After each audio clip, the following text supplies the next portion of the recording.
તો સૌથી પહેલાં મેં કાચી કેરીના ટુકડા લઈ લીધા છે. તેમાં 2 ચમચી મીઠું અને 2 ચમચી હળદર નાખીને બરાબર મિક્સ કરી લેવાનું છે અને પછી આખી રાત તેને ઢાંકીને રાખવાનું છે.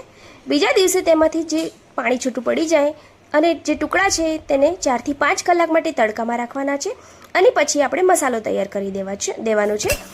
જેમાં મેથીના કુરિયા, વરિયાળી, ધાણા, જીરું અને કાળા મરીને લઈ લેવાના છે અને પછી તેને 1 મિનિટ શેકી દેવાના છે અને પછી તેનો પાવડર બનાવી લેવાનો છે. પછી 2 વાટકી સરસિયાનું તેલ લઈ લેવાનું છે.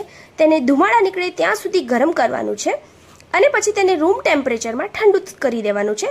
તેમાં મસાલા નાખી દેવાના છે. ગોળ, રાઈના કુરિયા, કેરીના ટુકડા અને સ્વાદ પ્રમાણે મીઠું નાખીને તેને બરાબર મિક્સ કરી લેવાનું છે. આ મિશ્રણને ફરી 2 દિવસ તડકામાં તપાડવાનું છે, જેનાથી ગોળ ઓગળી જાય અને બીજા બધા મસાલાનું બેલેન્સ થઈ જાય. અથાણામાં વપરાતી કાચી કેરી જે રાંધ્યા વગરની હોવાથી તેમાં વિટામિન્સ અને એન્ટીઓક્સિડન્ટ્સ જળવાઈ રહે છે, જે શરીરને ફ્રી રેડિકલ્સ સામે રક્ષણ આપે છે. અથાણામાં મેથી, રાઈ, હળદર જેવા મસાલાનો ભરપૂર ઉપયોગ થાય છે.